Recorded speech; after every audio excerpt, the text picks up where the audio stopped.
বিসমিল্লাহির রহমানির রহিম। আসসালামু আলাইকুম ওয়া রাহমাতুল্লাহ। প্রিয় শিক্ষার্থীরা, আজকের ক্লাস আমরা নবম, দশম এবং এসএসসি পরীক্ষার্থীদের জন্য পদার্থবিজ্ঞানের চতুর্থ অধ্যায় কাজ, ক্ষমতা ও শক্তি এর আরো একটা গুরুত্বপূর্ণ ক্লাস নিয়ে আলোচনা করব। এবং আজকের গুরুত্বপূর্ণ আলোচ্য বিষয় হচ্ছে স্থিতিশক্তি বা বিভব শক্তি। ইংরেজিতে বলা হয় পটেনশিয়াল এনার্জি। স্থিতিশক্তি বা বিভব শক্তি, ঠিক আছে, স্থিতিশক্তিও যা, বিভব শক্তিও তাই। তো এটাকে কাকে বলা হয়? এটা স্বাভাবিক অবস্থান বা অবস্থা থেকে পরিবর্তন করে কোনো বস্তুকে অন্য কোনো অবস্থান বা অবস্থায় আনলে বস্তু কাজ করার যে সামর্থ্য অর্জন করে তাকে বলা হয় বিভব শক্তি। মনে করো একটা বস্তু এইখানে রয়েছে, মনে করো একটা বাক্স বা কোনো কিছু এখানে রয়েছে, এখান থেকে আমি মনে করো উচ্চতায় একটু উপরে নিয়ে যাব, এখানে নিয়ে যাব। তো এইখান থেকে এখানে একটা বস্তুকে স্থানান্তরিত করতে কাজ করার যে সামর্থ্য অর্জন করে তাকে বলা হয় কি? স্থিতিশক্তি বা বিভব শক্তি। তাই বলা হচ্ছে স্বাভাবিক অবস্থান বা অবস্থা থেকে পরিবর্তন করে কোনো বস্তুকে অন্য কোনো অবস্থান বা অবস্থায় আনলে বস্তু কাজ করার যে সামর্থ্য অর্জন করে, ঠিক আছে, বা অ্যাবিলিটি অর্জন করে তাকে বলা হয় স্থিতিশক্তি বা বিভব শক্তি। ইংলিশে বলা হয় পটেনশিয়াল এনার্জি। ওকে, যেমন দেখো টেবিলের উপর রাখা একটি বই একটু সরিয়ে দিলে বইয়ের মাঝে বিভব শক্তি জমা হবে, একে স্থিতিশক্তিও বলা হয়। এটাকে ভি দ্বারা প্রকাশ করা হয়। তোমাদের বইয়ে এটাকে ভি দ্বারা প্রকাশ করা হয়। কখনো কখনো এটাকে ইপি দ্বারাও প্রকাশ করা হয়। যেহেতু এটা পটেনশিয়াল এনার্জি, এজন্য ইপি দ্বারাও প্রকাশ করা হয়, তবে তোমাদের বইয়ে এটা ভি দ্বারা প্রকাশ করা রয়েছে। তো পরীক্ষায় আসতে পারে খ নম্বরে, কোন বস্তুর বিভব শক্তি 60 জুল বলতে কি বোঝায়? 60 জুলের জায়গায় 10 জুল থাকতে পারে, 1 জুল থাকতে পারে, 100 জুল থাকতে পারে, 500 জুল, এরকম বিভিন্ন রকম থাকতে পারে।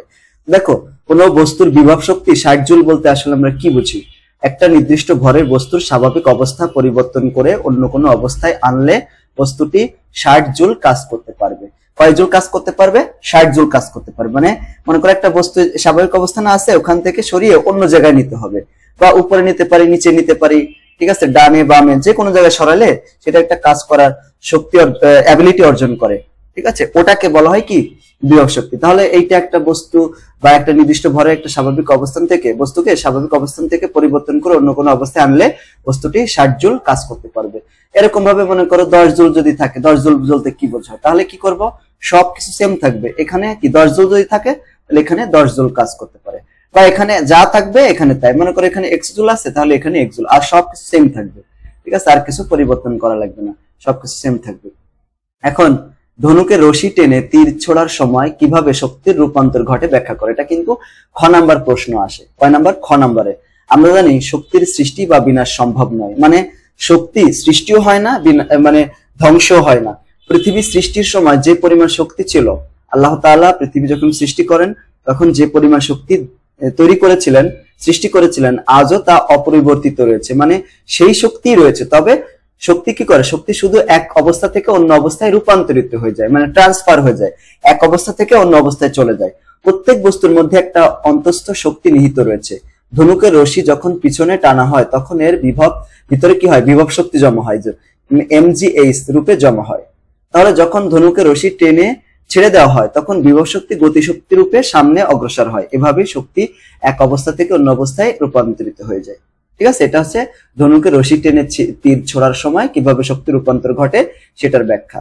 এখন দেখো, ক্রিকেট খেলার সময় বোলাররা কেন দৌড়ে বল করে? দেখো, পেস বোলাররা সাধারণত কি করে? অনেক দূর থেকে এসে ছুটে এসে তারপরে বল করে, তাই না? স্পিন বোলাররা মোটামুটি এক জায়গা থেকে দাঁড়িয়ে বল করে। কিন্তু দেখো, বোলাররা মূলত তার বল মানে সে যে মানে বলটা আর কি, ফোর্স না, কিন্তু এই বল মানে ওই যে বলটা আর কি, ক্রিকেট খেলার যে বল, ওইটার কথা বলা আছে। তো বলে সর্বোচ্চ গতি দেওয়ার চেষ্টা করেন। পেস বোলাররা দূর থেকে ছুটে আসে যাতে তারা গতিশীল হতে পারে, মানে তাদের গতি যেন বেড়ে যায়। আর গতি জড়তা ব্যবহার করে বোলার তার শরীরের গতি বলটির মধ্যে কি করে? স্থানান্তরিত করে। মানে দূর থেকে যদি ছুটে আসে তখন তার মানে তার ভিতরে একটা গতিশক্তি সৃষ্টি হয়। এর আগে তো আমরা গতিশক্তির ক্লাসে গতিশক্তি নিয়ে আলোচনা করেছিলাম। তাহলে গতিশক্তি জমা হয়, ওটা যখন মানে এক জায়গায় হুট করে যখন দাঁড়িয়ে যায় তখন তো জড়তার কারণে, তাই না, ওই যে বলটা থাকে সমস্ত শক্তি বলে ট্রান্সফার হয়ে যায়, স্থানান্তরিত হয়ে যায়, বলে সেটি বলটিকে কি করে? দ্রুত গতিতে নিক্ষেপ করতে সহায়তা করে। এটা আমাদের পরীক্ষায় আসতে পারে খ নম্বরে। এখন দেখো, একটি স্প্রিং এর বিভব শক্তির পরিমাণ কত হবে? একটা স্প্রিং, মনে করো একটা স্প্রিং আছে, বুঝছো, এরকম ভাবে ঝোলানো রয়েছে, এই যে এরকম একটা স্প্রিং রয়েছে। এই স্প্রিংটা এরকম আছে না, তো এই যে স্প্রিং, ওই স্প্রিং এর মধ্যে যে বিভব শক্তি থাকে সেটা কি রকম থাকে, সেটা আছে ইউ সমান হাফ কে এক্স স্কোয়ার। এখানে কি হবে, ইউ সমান হাফ কে এক্স স্কোয়ার। এখানে ইউ হচ্ছে বিভব শক্তি, আমরা এটাকে ভি দ্বারাও প্রকাশ করতে পারি বা ই দ্বারাও প্রকাশ করতে পারি, কোনো সমস্যা নেই, ডব্লিউ দ্বারাও প্রকাশ করা যায়, বুঝছো। আর এখানে যে কেটা, কে হচ্ছে কি, এটা কি হচ্ছে স্প্রিং ধ্রুবক বা বল ধ্রুবক বলা হয়। এটার নাম কি বলতো, স্প্রিং ধ্রুবক বা বল ধ্রুবক, ঠিক আছে, স্প্রিং ধ্রুবক বা বল ধ্রুবক। তো দেখো এক্স হচ্ছে স্প্রিং এর প্রসারণ বা সংকোচন, মানে এটাকে মনে করো এটা অবস্থায় আছে, এটাকে আমরা টানলাম, টানলে এটাকে ছেড়ে দিলাম, এই যে অবস্থা আছে। তো এইখান থেকে দেখো এটা স্বাভাবিক অবস্থা ছিল, এটা একটু পরিবর্তন হয়েছে, এই যে এখান থেকে এতটুকু। তো এটা হচ্ছে এক্স, ওটাকে হচ্ছে কি বলা হয়, সংকোচন বা এটাকে প্রসারণ হয়েছে। আবার যদি মনে করি স্প্রিংটাকে এদিকে ঠেলা দিতাম, তাহলে এটা সংকুচিত হয়ে যেত, এই যে এরকম হতো। তো সাম্যাবস্থা থেকে যতটুকু সংকুচিত হবে বা প্রসারিত হবে ওটাকে বলা হয় কি, এটাকে বলা হয় প্রসারণ। ওকে, এক্স দ্বারা প্রকাশ করা হয়। এখন ওই যে স্প্রিং ধ্রুবক, আসলে স্প্রিং ধ্রুবক বলতে কি বোঝায়, মনে করো একটা বস্তু আছে স্প্রিং, স্প্রিং এর কে আমরা টেনে কত মিটার লম্বা করলাম, মনে করো 20 মিটার লম্বা করলাম সাপোজ। 20 মিটার লম্বা করতে আমার মনে করে এফ পরিমাণ বল প্রয়োগ করতে হচ্ছে, তাহলে এক মিটার লম্বা করতে কতটুকু হবে, আমরা কি করি ঐকিক নিয়মে এফ বাই 20 দিয়ে দিই, তাহলে 20 এর জায়গায় মনে করে এক্স দিলাম, তাহলে কি হবে, এক্স, এই এক্সটা নিচে চলে যাবে। শর্ত মতে এই যে একটা স্প্রিং কে টেনে আমরা 1 মিটার কি করতেছি, লম্বা করতেছি, অথবা আমরা 1 মিটার যদি সংকুচিত করি তাহলে যতটুকু বলের প্রয়োজন হবে ওটাকে বলা হয় স্প্রিং ধ্রুবক। কি বলা হবে, তাকে বলা হয় স্প্রিং ধ্রুবক। বিষয়টা আর একটু ক্লিয়ার করি, দেখো মনে করো একটা স্প্রিং, তার স্প্রিং কে আমরা টানলাম, টেনে এক্স মিটার লম্বা করলাম, করতে আমার কতটুকু বল লাগতেছে, এফ পরিমাণ বল লাগতেছে। তাহলে একক পরিমাণ যদি আমরা করি, লম্বা করি টেনে বা সংকুচিত করি, তাহলে কতটুকু বল লাগবে। এখানে আমরা ঐকিক নিয়মে যখন একের পরিমাণ বের করি তখন কি হবে, ডান পাশে যেটা আছে সেটাকে উপর দিয়ে বাম পাশেরটা দিয়ে ভাগ করে দিয়ে এরকম, তাই না, এইটাকেই বলা হয় স্প্রিং ধ্রুবক, এটাকে কে দ্বারা প্রকাশ করা হয়। এখন দেখো এই যে স্প্রিং ধ্রুবক, তো কে এর একক কি হবে, একক হচ্ছে উপরে কি আছে দেখো, বলের একক কি নিউটন, আর নিচে রয়েছে এক্স, এক্স এর একক কি মিটার। তাহলে এই নিচে যেটা রয়েছে তার পাওয়ার কত, কিছু নেই, মানে 1 আছে। এটাকে যখন আমরা এই পাওয়ারটাকে যখন উপরে নিয়ে যাব তখন সূচকের নিয়মে এটা ইনভার্স হয়ে গেল, নিউটন পার মিটার হয়ে যাবে, বুঝছো। তাহলে দেখো এর একক হচ্ছে নিউটন পার মিটার, এই যে নিউটন পার মিটার, অথবা এখানে জুল পার মিটার স্কয়ার বলা হয়, যে জুল পার মিটার স্কয়ার। তো আমাদের দুইটাই থাকতে পারে, যেটা থাকুক ওই এককটা আমরা ইউজ করতে পারি। তাহলে মনে করো পরীক্ষায় অনেক সময় এই জুল পার মিটার স্কয়ার দিয়ে দিতে পারে, তখন তো তুমি বুঝতে পারবা না যদি তোমার এই এককটা জানা না থাকে, বুঝছো, দুইটা এককই সেম। এখন দেখো পরীক্ষায় এটা খ নম্বর আসতে পারে, যেমন স্প্রিং ধ্রুবক 5 নিউটন পার মিটার বলতে কি বোঝায়। তো স্প্রিং ধ্রুবক 5 নিউটন পার মিটার বলতে বোঝায় স্প্রিংটিকে 1 মিটার দৈর্ঘ্য সংকুচিত বা প্রসারিত করলে স্প্রিংটি ওই দৈর্ঘ্যের বিপরীত দিকে 5 নিউটন বল প্রয়োগ করবে। মানে সংকুচিত করতে বা হচ্ছে প্রসারিত করতে, এখানে দেখো 1 মিটার টেনে 1 মিটার লম্বা করতে 5 নিউটন বল প্রয়োগ করতে হবে, এটা হচ্ছে একদম আড়াআড়ি কথা। যদি এরকম আসে যে 5 নিউটন পার মিটার বলতে কি বুঝো বা 10 নিউটন পার মিটার বলতে কি বুঝো, তাহলে এটাই বলবা যে ওই স্প্রিংটাকে টেনে লম্বা করতে কত মিটার, 5 মিটার, 1 মিটার লম্বা করতে 5 নিউটন বল প্রয়োগ করতে হবে, ঠিক আছে। যত এখানে থাকবে তুমি এই 1 মিটারটাকে ফিক্সড রাখবা, এখানে 1 মিটারটাকে ফিক্সড রেখে এখানে যত নিউটন পার মিটার হবে বল ধ্রুবক, ওখানে সেই মানটা তত নিউটন দিয়ে দিবা। আচ্ছা, এটা তো আমরা গাণিতিক ভাবে বুঝলাম যে আসলে স্প্রিং ধ্রুবকটা কি। স্প্রিং ধ্রুবকটা হচ্ছে মূলত একটা স্প্রিং এর হার্ডনেস, মানে একটা স্প্রিং কতটা শক্ত বা কতটা নরম, ওটাকে হচ্ছে ওটাই হচ্ছে স্প্রিং ধ্রুবক। মনে করো একটা স্প্রিং এর স্প্রিং ধ্রুবক আছে 200 নিউটন পার মিটার, আরেকটা আছে একটা স্প্রিং এর 2000 কি, আরেকটা মনে করো যে 20 বা 50 বা 200 নিউটন পার মিটার এরকম রয়েছে, ঠিক আছে। এখন কোনটা বেশি শক্ত, যার স্প্রিং ধ্রুবকের মান যত বেশি ওটা বেশি শক্ত। মানে এটাকে 1 মিটার টেনে লম্বা করতে 2000 নিউটন বল প্রয়োগ করতে হবে, তাহলে তো অনেক বল, আর এটাকে মাত্র 200 নিউটন বল প্রয়োগ করতে হবে, ঠিক আছে না। এই স্প্রিং ধ্রুবক বেশি যদি হয় সেগুলোকে, যেখানে আমাদের হার্ডনেস দরকার, যেমন মনে করো তুমি ওই ট্রাকে বা হচ্ছে বাস, তাই না, ওখানে তো অনেক বল লাগে, ওখানে যদি তুমি মনে করো যে 200 নিউটন পার মিটারে একটা স্প্রিং দিয়ে দাও, তাহলে কি হবে, ওখানে তো অনেক বল কাজ করে, সেখানে তো মনে করো 2000, 3000, 5000 বা তার চেয়েও বেশি দিতে হবে স্প্রিং। স্প্রিং না থাকলে তো মনে করো ঝাঁকিটা আমাদের শরীরে এসে লাগে, হাড়গোন ভেঙে যেতে পারে, তাই না। এই জন্য স্প্রিং, ওই যে স্প্রিংটা থাকে যার জন্য গাড়ি মনে করে দুল খায়, ওইটাই হচ্ছে স্প্রিং ধ্রুবক ইউজ করে কোথায় কোনটা লাগবে সেটা ইউজ করা হয়, ঠিক আছে না। এখন এইখান থেকে কিরকম প্রশ্ন আসতে পারে, যে এখানে 1 নম্বর প্রশ্ন, নিচের উদ্দীপকের আলোকে পরবর্তী প্রশ্নের উত্তর দিতে হবে। এই যে এখন যে প্রশ্নটা দেখতেছি এটা কুমিল্লা বোর্ড 2021 সালে এসেছে। দেখো এখানে একটা স্প্রিং আমরা দেখতে পাচ্ছি, এটা স্প্রিং এর স্বাভাবিক অবস্থায় এর দৈর্ঘ্য রয়েছে 10 মিটার।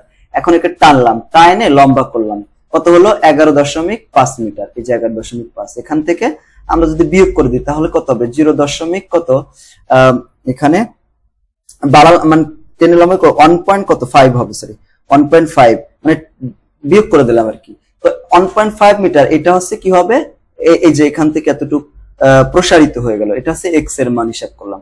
আর দেখো একটা বস্তুর ভর এখানে ঝোলানো হচ্ছে, ভরটা এখানে দেওয়া নাই, বুঝছো।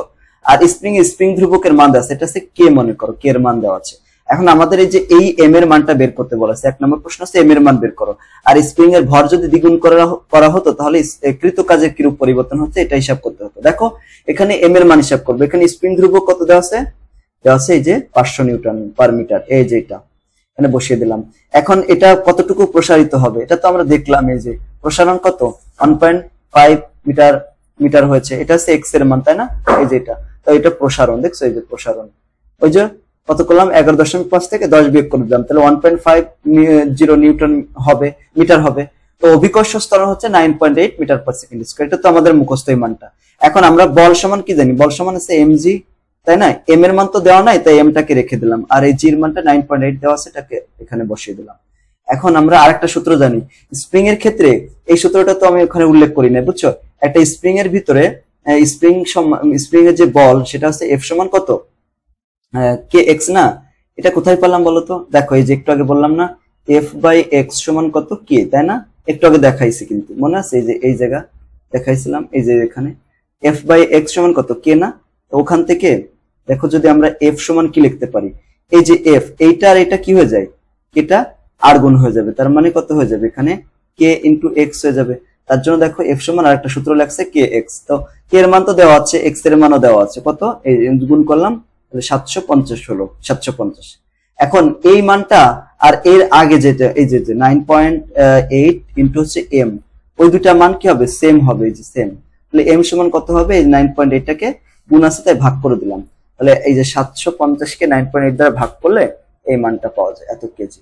দেখো এই যে এটা যদি তুমি ভাগ করো কত আছে 750, এটা ভাগ করো কত দ্বারা 9.8, কত হবে, এই যে এটা তো সায়েন্টিফিক মোডে আসলো, তাই না, তুমি এটাকে জেনারেল মোডে নিতে শিফট চাপে এটা চাপা, এখানে দেখো নরমাল মোড আছে 8, কত হয় এখানে 76.53, এত কেজি। তাহলে এইভাবে করবো এটা। এরপরে প্রশ্ন ছিল হচ্ছে স্প্রিং এর ভর যদি দ্বিগুণ করা হয়, দেখো স্প্রিং এর ভরটা আমরা কত পেয়েছি, যেখানে 76.53, এখন ওকে যদি তুমি দ্বিগুণ করো, দ্বিগুণ করলে কৃত কাজের কিরূপ পরিবর্তন হবে। তো স্বাভাবিক অবস্থায় কৃত কাজ কত হয়েছে সেটা আমরা প্রথমে বের করে দেখবো, যে ওই যে যতটুকু সংকুচিত মানে প্রসারিত হয়েছে এই অবস্থায় কতটুকু কাজ করা হয়েছে। দেখো প্রথম ক্ষেত্রে কাজ ডব্লিউ সমান কত, W1 সমান হাফ কে এক্স স্কয়ার, একটু আগে কিন্তু এই সূত্রটা আমরা দেখেছিলাম। এখানে হাফ এবং এটা হচ্ছে কে এর মান, স্প্রিং ধ্রুবকের মান কিন্তু সেম থাকবে, আর এখানে প্রসারণ হচ্ছে 1.5, এই যে 1.5 এটাকে স্কয়ার করে দিলাম, তাহলে এখানে কত আসে দেখো, এই যে 500 গুণ হচ্ছে 1.5, একে স্কয়ার করবো, এই যে স্কয়ার, তাহলে কত এত হয়, এটাকে 2 দিয়ে ভাগ করে দিতে হবে, এই যে 2 দিয়ে ভাগ করলাম, কত আসে মান 562.5 এত জুল হবে। ঠিক আছে, দ্বিতীয় ক্ষেত্রে ভর কত হবে, এই যে দ্বিতীয় ক্ষেত্রে ভরটাকে এখন তো দ্বিগুণ করা হচ্ছে, দেখো এখানে কি বলছে যে ভর এখন দ্বিগুণ করা হচ্ছে, ভর তো এই যে 76.53, ওটাকে দ্বিগুণ করলে কত হবে, ওই তার জন্য 2 গুণ করে দিলাম, এটা ডাবল করলে এত হচ্ছে, দেখো 76 কত এখানে 76.53, এটাকে ডাবল করা হচ্ছে মানে দ্বিগুণ, এই যে দ্বিগুণ করলে এই মানটা আসে 153.06 কেজি। এন্ড বল কত হবে, বল সমান হচ্ছে mg, এখানে m এর মান আর g এর মান 9.8, এটাকে গুণ করে দেবে, এত নিউটন হলো। ঠিক আছে না, এখন এটার প্রসারণ কত হবে, x এর প্রসারণ কতটুকু প্রসারণ হবে, ওই যে আমরা কি সূত্র জানি, f সমান কত kx, ঠিক আছে, এই যে একটু আগে যে সূত্রগুলো দেখলাম, f সমান কত kx, বা এখানে kx সমান কত হচ্ছে উল্টায় দিলাম, মানে সাইডটাকে এক্সচেঞ্জ করলাম, তাহলে চিহ্নের কোনো পরিবর্তন হবে না, x সমান তাহলে কত হবে f বাই k হবে। তো সেইভাবে এখানে দেখো f সমান এটাই লিখছি, যে এই সূত্রটাই লিখছি। এখন ওই যে কিসের মান, f এর মান, এই যে f এর মান তো এই যে এটা 1499, তাই না? এই যেটা ওই মানটা উপরে বসাই দেবো, 1499.988। এটাকে ভাগ করব কত দ্বারা? 500 দ্বারা ভাগ করব। এই ভাগ করলাম, তাহলে 2.9999 এই মানটা, সেটাকে প্রায় 3 লেখা যায়। দেখছো অনেক না? প্রায় 3 লেখা যায়, এটাকে 3 লিখলাম। এখন কাজ কত হবে? দ্বিতীয় ক্ষেত্রে কাজ w সমান হাফ কে এক্স স্কোয়ার। এখন এক্স এর মান তো 3 স্কোয়ার করলাম, এই মানটা হলো। একটু আগে দেখলাম যে কাজের পরিমাণ হচ্ছে এটা 562, এখন 2250। দুটাকে আমরা কি করব? বিয়োগ করে দেবো। বিয়োগ করলে আমরা এই যে মানটা পেলাম, এটা হচ্ছে কৃত কাজের পরিবর্তন, মানে কাজের কতটুকু পরিবর্তন হলো। কৃত কাজ মানে কি? কাজ। হ্যাঁ, কাজটা মূলত এখানে দেখো এইভাবে শক্তির পরিবর্তন, যেটা বিভব শক্তি, ওইটাই কাজ হবে। ঠিক আছে, এইভাবে। এটা হচ্ছে 1 নাম্বার যে সূত্র ম্যাথটা ছিল সেটা শেষ করে ফেললাম। এখন তো 2 নম্বর প্রশ্ন হচ্ছে, দেখো 2 কেজি ভরের একটি পাথরকে 30 মিটার উঁচু হতে মুক্তভাবে ছেড়ে দেওয়া হলো। পাথরটি একটি স্প্রিং এর উপরে পড়লো। স্প্রিং এর স্প্রিং ধ্রুবকের মান দেওয়া আছে এত জুল পার মিটার স্কয়ার। দেখছো এখন এখানে কিন্তু নিউটন পার মিটার নাই, এখানে কিন্তু জুল পার মিটার স্কয়ার আছে।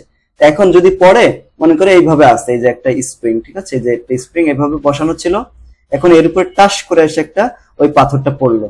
তো পড়লে এই স্প্রিংটা তো নিশ্চয়ই নিচু হয়ে যাবে বা সংকুচিত হয়ে যাবে। কতটুকু সংকোচন হবে তা বের করতে হবে। এই স্প্রিং ধ্রুবক দেওয়া আছে কত? 10⁵ জুল পার মিটার স্কয়ার। আর এখানে যে পাথরটা পড়লো, পাথরে ভর দেওয়া আছে কত? দেখো 2 কেজি। যে এখন উচ্চতা দেওয়া আছে, কত উচ্চতা থেকে পড়তেছে? 30 মিটার। এই যে 30 মিটার। এখন মনে করো সংকোচন হচ্ছে এক্স, আর অভিকর্ষ ত্বরণের মান তো আমাদের লাগবে, আমরা জানি 9.8 মিটার পার সেকেন্ড। আচ্ছা দেখো, এখন ওই যে বস্তুটা উপর থেকে নিচে দিকে পড়ার জন্য যে বিভব শক্তি, সেটা কত? mgh, তাই না? আমরা জানি বিভব শক্তি হচ্ছে mgh, মানে একটা বস্তু কোথা থেকে পড়তেছে। তো মনে করো এই উচ্চতা থেকে পড়তেছে, তার মানে তার বিভব শক্তি হচ্ছে mgh।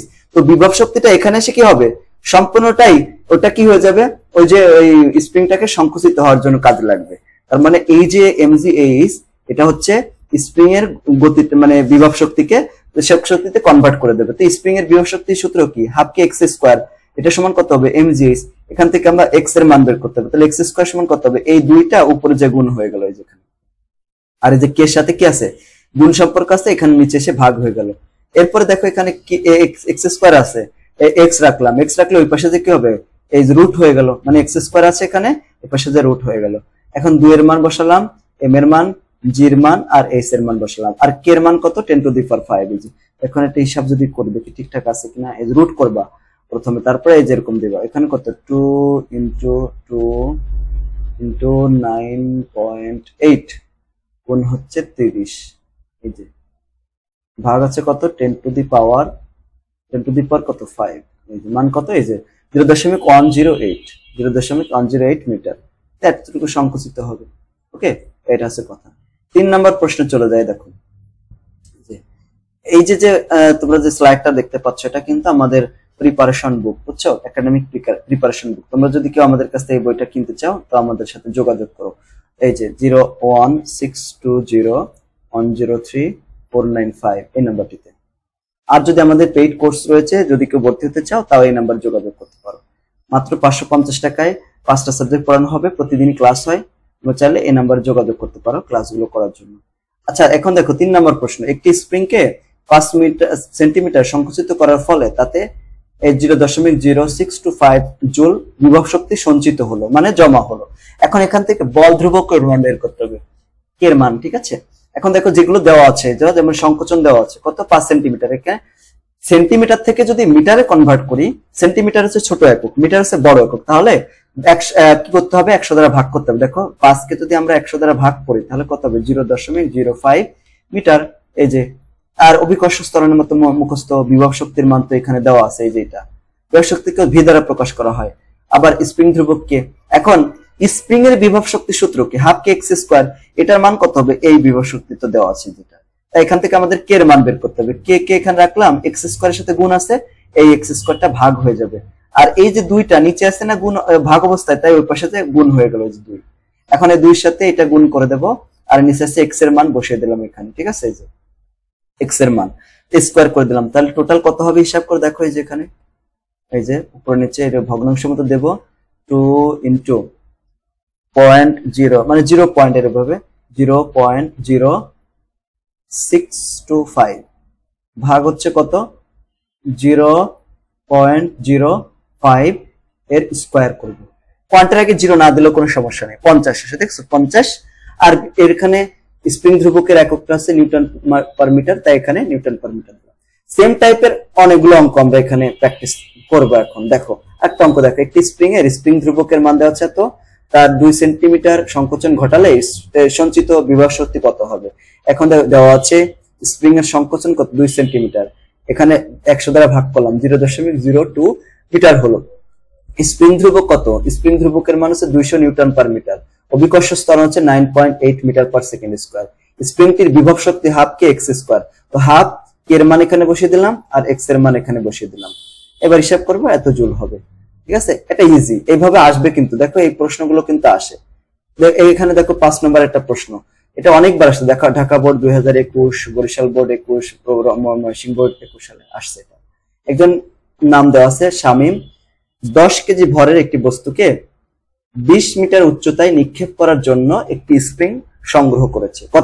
কত কেজি বস্তু আছে, 10 কেজি ভর, মানে কি এইভাবে নিতে চাচ্ছে। দেখো এই যে এইভাবে কি করতে চাচ্ছে, এই যে এইভাবে স্প্রিংটা এরকম আছে, ওই বস্তুটাকে সে এখানে রাখবে, প্রথমে রেখে এটাকে এরকম সংকোচন করবে।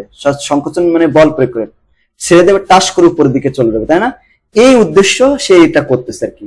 তো এই জন্য স্প্রিং এর উপরে সে কি করলো, 800 জুল কাজ করায় তা 8 সেন্টিমিটার সংকুচিত হলো, কিন্তু স্প্রিংটি বস্তুটিকে ওই উচ্চতায় নিতে পারলো না। কত উচ্চতায়, এই যে 20 মিটার উচ্চতায় নিতে পারলো না। তো তখন স্বামী কি করলো, স্প্রিংটিকে আরো সংকুচিত করলো যেন বস্তুটি ওই উচ্চতায় নিক্ষেপ করতে পারে। স্প্রিংটিকে কতটুকু সংকুচিত করলে স্বামী বস্তুটিকে ওই উচ্চতায় নিক্ষেপ করতে পারবে, মানে আরো কতটুকু নিচে নামালে ওটা একদম ওই 20 মিটার উপরে উঠে যাবে। এখানে ভর দেওয়া আছে, দেখো যে কত 10 কেজি যেটা নিলাম, আর এখানে যত উচ্চতায় সে উঠাতে চাচ্ছে সেই মানটা কত, এই যে এখানে দেখো 20 মিটার, আর অভিকর্ষ ত্বরণের মতো 9.8। এখন দেখো সে যদি এই 20 মিটার উচ্চতায় উঠাইতে চায় তাহলে তার কতটুকু শক্তি লাগবে, সেটা হচ্ছে mgh। এম এর মান এত, জি এর মান এত, আর এটা হচ্ছে এইচ এর মান, গুণ করে দিলাম, তাহলে কত হলো 1960 জুল হলো। এখন প্রথম ক্ষেত্রে স্প্রিং ধ্রুবক কে, মনে করো স্প্রিং ধ্রুবক কে এবং সংকোচন যদি এক্স হয়, ঠিক আছে, তো এক্স এর মান দেওয়া আছে, দেখো এক্স এর মান কত 8 সেন্টিমিটার, এটাকে মিটারে কনভার্ট করলাম 100 দ্বারা ভাগ করে, তাহলে মিটার কনভার্ট হয়ে গেল। এখন আমরা জানি হাফ কে এক্স স্কয়ার সমান কত, মানে এটা তো হাফ কে এক্স স্কয়ার, এটা তো স্প্রিং এর কি বিভব শক্তি, তাই না, তো বা সঞ্চিত শক্তি, এটার মান দেওয়া আছে, এই দেখো যে 800 জুল, দেখছো ওই 800 জুলটা এখানে বসিয়ে দিলাম, এই যে তাই এখানে আমাদের কে এর মান বের করব, উদ্দেশ্য আছে কে এর মান বের করা। তার নিচে 2 আছে না, 2 এর সাথে আছে গুণ সম্পর্ক, ভাগ সম্পর্ক, তাই এই পাশে গুণ হয়ে গেল, আর এই 800 জায়গায় 800 দিলাম, আর এক্স স্কয়ারটাকে গুণ আছে ভাগ করে দিলাম, তো কে এর জায়গায় কে রাখলাম, এখন 2 এর জায়গায় আর এই যে এটার মান বসালাম, ঠিক আছে, যে মানটা আছে আর কি, এখানে হবে 800, ঠিক আছে 800, এখানে 800 মান হবে, বুঝছো, এই যে, আর নিচে আছে কত এক্স এর যে মানটা 0.08, এটা বসিয়ে দিলাম, তাহলে এখানে দেখি হিসাব করে কত আসে মানটা, এই যে 2 গুণ হচ্ছে 800, তাই না, 800 ভাগ হচ্ছে কত 0.08 এর স্কয়ার করলাম, মানটা কত আসে দেখো, এই যে 25। মানে এটাকে যদি সায়েন্টিফিক মোডে নি, দেখো শিফট চেপে মোড চাপ্পা, তারপরে যে 7 নাম্বার দেখছো এসসিআই মানে সায়েন্স মোড, 7 নাম্বারটা চাপ্পা, তারপরে এখান থেকে 0 থেকে 9 পর্যন্ত 3 চাপ্পা সাধারণত, এই যে 2.050, তো 5 দেখছো 2 অনেকে বলবে যে ভাই এটা ভুল হয়েছে, ভুল না, ওই যে 5 এর পর 0 দিয়ে তুমি দিলেও কোনো সমস্যা নেই, তোমার যা আসে ক্যালকুলেটর তাই দিয়ে দিবা, তাহলে এত জুল করতে হবে। এখন দ্বিতীয় ক্ষেত্রে মনে করো এই যে স্প্রিং এর ধ্রুবকটা তো আর চেঞ্জ হবে না, স্প্রিং ধ্রুবকের মান তো এটাই থাকবে, এখন স্প্রিং কে আরো সংকুচিত করলাম, মনে করো এক্স পরিমাণ সংকুচিত করলাম, এক্স অন পরিমাণ, এটার মান কত হবে 1960 কোথায় পেলাম, দেখো এই যে 1960, এই যে এত পরিমাণ আমার শক্তি লাগবে, তো ওই শক্তি তো অর্জন করতে হবে সংকুচিত করে, এইটার মান 1960 দিয়ে দিলাম, এখানে এক্স এর মান বের করব, উদ্দেশ্য এক্স সমান কত হয়, এক্স দেখো এক্স এখানে 2 নিচে ভাগ আছে, তার উপর যে গুণ হয়ে যাবে, আর কে সাথে গুণ আছে তাই ভাগ হয়ে গেল, আর এর পাশে স্কয়ার আছে, এই পাশে যে রুট হয়ে গেল, ঠিক আছে, এরকম ভাবে এখানে কত হয় দেখো, এই জায়গায় যদি হিসাব করি কত আসে উপরে 2 ইনটু 1960, আর নিচে কত, নিচে হচ্ছে 2.5 10 টু দি পাওয়ার 5, এই যেটার মান 1.25 10 টু দি ইনভার্সেস, তাই এটাকে জেনারেল মোডে নি, শিফট চেপে এই মোড চাপলে, এই দেখো 8 নাম্বার আছে নরমাল মোড, এই যে 8 চাপলাম, উপরে 2 চাপা, এই 0.125, যতটুকু ইচ্ছা ততটুকু এখান থেকে লিখে দিবা। তার মানে এতটুকু যদি সে সংকুচিত করতো তাহলে বস্তুটি কত উচ্চতায় উঠাইতে পারতো। তারপর দেখো আরো একটা গুরুত্বপূর্ণ অঙ্ক এখানে আমরা করব, এটা কিন্তু আলাদা টাইপের, এই টাইপের অঙ্ক আর একটা অন্য টাইপের। তো বস্তুটি একটা বস্তু, এখানে দেখো এই যে একটা বস্তু চিত্র দেখতে পাচ্ছি, এই বস্তুটাকে মুক্তভাবে ছেড়ে দেওয়া হলো। তাহলে এখানে একসময় এ বিন্দুতে থাকবে, একসময় বি বিন্দুতে, একসময় সি বিন্দুতে, একসময় ডি বিন্দুতে, একসময় ই বিন্দুতে, এরকম ভাবে পড়তে থাকবে। তো বস্তুটি বিভব শক্তি বনাম উচ্চতা লেখচিত্র অঙ্কন করে বিভব শক্তির পরিবর্তন ব্যাখ্যা করতে হবে। মানে আমাদের এই বিন্দুতে বিভব শক্তি বের করতে হবে, বি বিন্দুতে, সি বিন্দুতে, ডি বিন্দুতে, ই বিন্দুতে।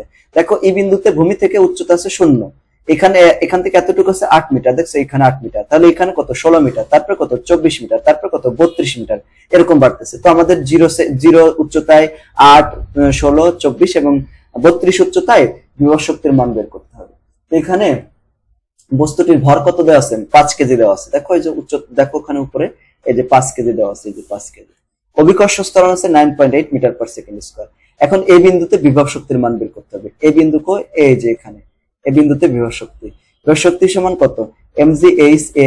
তো m এর মান বসালাম, g এর মান বসালাম, আর h এর মান। এখন দেখো আমি এইভাবে লিখলাম কেন, h টা কত, এই বিন্দু ভূমি থেকে কত উচ্চতায়, দেখো এই যে 32 মিটার উচ্চতায় না, 32 মিটার। দেখো এখানে প্রত্যেকটা অংশ 4 মিটার 8 মিটার করে, এখানে 8 মিটার 1 2 3 4 4 মিটার, মানে 8 মিটার করে বাড়তেছে, 4টা খোপ আছে এরকম, তাই এখানে এরকম দিলাম। তুমি চাইলে 32 লিখতে পারো সরাসরি, এরকম সমস্যা নেই। এখন এটা আমরা গুণ করে দেব, এই যে 1668 জুল হলো। একইভাবে বি বিন্দু কত, তাহলে এখানে দেখো 3 8 24 উচ্চতা 24 মিটার, ওইভাবে দেখো এখানে উচ্চতা বের করলাম, তাহলে এত হলো, উচ্চতা মান বসায় দিলাম। তারপরে সি বিন্দু এখানে ভূমি থেকে 16 মিটার রয়েছে, গুণ করে দিলাম, এত হলো। তারপর 8 মিটার রয়েছে, তা 8 গুণ 1 দিলাম, এত হলো। আর এখানে এই বিন্দুটাকে একদম ভূমির সাথে রয়েছে, যে জায়গা এখানে কোনো ভূমি থেকে উচ্চতা নাই, তার জন্য এখানে 0 হয়ে গেল, এটা 0, তাই গুণ করলে 0 হয়ে গেল। এখন আমাদের লেখচিত্র অঙ্কন করতে হবে, ঠিক আছে। লেখচিত্র এইভাবে আমরা অঙ্কন করবো। যে লেখচিত্র দেখছো, বিভব শক্তি এই পাশে দিলাম, উচ্চতা এই পাশে দিলাম। উচ্চতা যখন দেখো এই যে দেখো 10 এর চেয়ে কম, মানে 8 যখন, তখন বিভব শক্তির মান কত। দেখো তোমরা এইভাবে, আমি যেভাবে লিখছি সেভাবে লিখতে হবে, বিষয়টা এরকম না। দেখো এই যে এইভাবে লিখবা, এই যে এখানে দেখো যখন উচ্চতা 8, মনে করো এখানে 8 দিবা, তারপর এখানে কত 16, তারপর এখানে কত 24, তারপর এখানে কত 32, এভাবে লিখলে এখানে উচ্চতা মানে এইচ এর মানগুলো এখানে বসালাম। আর এই পাশে বসাবা কি বিভব শক্তি 0 ছিল, এই যে নিচের দিকে, এখন 0 মিটার আর কি, যখন 8 মিটার তখন কত, এই যে এই মানটা 332, মনে করে এই মিটারটা এই যে জায়গায় দিলাম। তারপর যখন 16 জায়গায় মানটা কত, 16 জায়গা যখন উচ্চতা 16, দেখছো এই যে 16 এই জায়গা, তখন কত, তখন মান বাড়ছে না, যে 16, এই যে এই মানটা, তাহলে ডাবল হয়েছে এই যে জায়গা, মনে করে এত। তারপরে আরো বাড়ছে যে এইভাবে, তারপরে এখানে 32 আরো বাড়ছে, ঠিক আছে। এইভাবে তারপরে যোগ করে দেবে, যেগুলো মান বসায় দেবে। এই সোজা মান কত, মান সোজা 392, তারপরে এই সোজা মান কত, যে এই মানটা এই সোজা বসিয়ে দেবো, তারপরে এই মানটা এই সোজা বসিয়ে দেবো, তারপরে এই মানটা এখানে বসিয়ে দেবো। এইভাবে আমরা বিভব শক্তি হিসাব করতে পারবো। দেখো এই যে এইভাবে বিভব শক্তি এখানে আছে 8 মিটার উচ্চতায়, ওই মানটা দেওয়া আছে যেখানে। তোমরা তোমাদের মতো করে সুন্দর করে লেখচিত্র অঙ্কন করবে। এখন লেখচিত্র থেকে দেখা যায় উচ্চতা বাড়ার সাথে সাথে বিভব শক্তির মান বাড়তে থাকে। অনুরূপভাবে বলা যায় যতই ভূপৃষ্ঠের দিকে আসতে থাকে ততই বিভব শক্তির মান কমতে থাকে, মানে উপর থেকে যত নিচের দিকে যাওয়া যাবে বিভব শক্তির মান তত কমতে থাকবে, মানে উচ্চতা বাড়লে বিভব শক্তির মান কমবে, এটা হচ্ছে কথা। তার জন্য আমরা বলতে পারি বিভব শক্তি এবং উচ্চতা পরস্পর কি সমানুপাতিক এরকম। এন্ড 7 নম্বর প্রশ্ন, এটা মোস্ট ইম্পর্টেন্ট, এটা দেখছো, এটা বোর্ডের একটা প্রশ্ন। ব্লক এ এর ওজন হচ্ছে কত, 100 নিউটন। এখানে দেখো একটা ব্লক আছে যে এ, এটার ওজন কত, 100 নিউটন। এটাকে টেনে এই দেখছো আর বিন্দু থেকে পি বিন্দুতে নেওয়া হচ্ছে। দেখো ব্লকটিকে 100 নিউটন বল প্রয়োগ করে, এখানে এর তো ওজন 100 নিউটন, আবার এটাকে 100 নিউটন বল প্রয়োগ করে এখানে কি করছে, এই 5 মিটার উচ্চতায় নিয়ে আসা হয়েছে। এই যে দৈর্ঘ্যের ঢাল বরাবর টানা হলো, ঢাল বরাবর একে আর বিন্দু থেকে পি বিন্দুতে সরানো হলো, মানে এই আর থেকে পি বিন্দুতে নেওয়া হলো ঢাল বরাবর। তখন এখানে কৃত কাজ কত হবে, পি বিন্দুতে বস্তুটির বিভব শক্তির কত পার্থক্য, মানে বিভব শক্তি বার বের করতে হবে এবং কৃত কাজের মান বের করতে হবে, দুইটা থেকে তারপরে কি করতে হবে, এটা বিয়োগ করে দিতে হবে। এখন আর বিন্দু থেকে পি বিন্দুতে 100 নিউটন বল প্রয়োগ করে দ্বারা আমরা 5 মিটার সরাতে কৃত কাজ কত হবে। তো কৃত কাজের সূত্র আমরা কি জানি, W সমান Fs। Fs তো আমরা জানি, তাই না, W সমান কত Fs। এখন W এর মান এখানে দেখো, এখানে F এর মান হচ্ছে 100 নিউটন, আর এখানে দেখো 5 মিটার সরানো হলো, এই যে 5 মিটারটা এখানে দিয়ে দিলাম, ঠিক আছে, গুণ করলাম 500 মিটার হলো। এখন বিভব শক্তি ক্ষেত্রে বিভব শক্তি কিন্তু কাজের ওই রকম হবে না, বিভব শক্তি হবে এইখানে কত, কোথায় ছিল মানে আর ভূমি বরাবর একদম মনে করো আগে এই পজিশনে ছিল, এখন লম্ব বরাবর কতটুকু পথ অতিক্রম করেছে, ঠিক আছে, এখানে একদম এটা স্ট্রেট বরাবর, তাহলে এটা mgh। এখানে m এর মান কত, mg এর মান দেখো, mg ওজন দেওয়া আছে, এই বস্তুটার ওজন কত 100 নিউটন, আর এখানে h হচ্ছে 3 মিটারে, দেখো এই যে h কয় মিটারে, 3 মিটার না, তাই 3 মিটার দিয়ে দিলাম এখানে। তাহলে এখন কাজ হচ্ছে 500 কেজি 500 জুল, আর এখানে বিভব শক্তি হচ্ছে 300 জুল, তাহলে বিয়োগ করে দিলাম, তাহলে 200 জুল হচ্ছে কি হবে, ওই যে কৃত কাজ এবং বিভব শক্তির মধ্যে পার্থক্য। তো এইটাই হচ্ছে এই বিভব শক্তি সম্পর্কে যত গাণিতিক সমস্যা এবং কথাবার্তা ছিল সেটা আমরা এখানে উল্লেখ করলাম। আশা করছি তোমাদের ক্লাসটা ভালো লাগছে, এবং পরবর্তী ক্লাসে আমরা এরপর থেকে আলোচনা করব। এরপরে আমরা গতিশক্তি এবং বিভব শক্তির সমন্বিত যে গাণিতিক সমস্যাগুলো আছে ওগুলো নিয়ে আলোচনা করব। তো ক্লাসটা যদি তোমার কাছে ভালো লেগে থাকে তো আমাদের জন্য দোয়া করবা, আমাদের চ্যানেলটা যদি আরো বড় হয় এবং সারা বাংলাদেশের আরো ছাত্রছাত্রীদেরকে আমরা যেন সেবা দিতে পারি, আমাদের জন্য দোয়া করবো। সবাইকে ধন্যবাদ। আসসালামু আলাইকুম ওয়া রাহমাতুল্লাহি ওয়া বারাকাতুহু।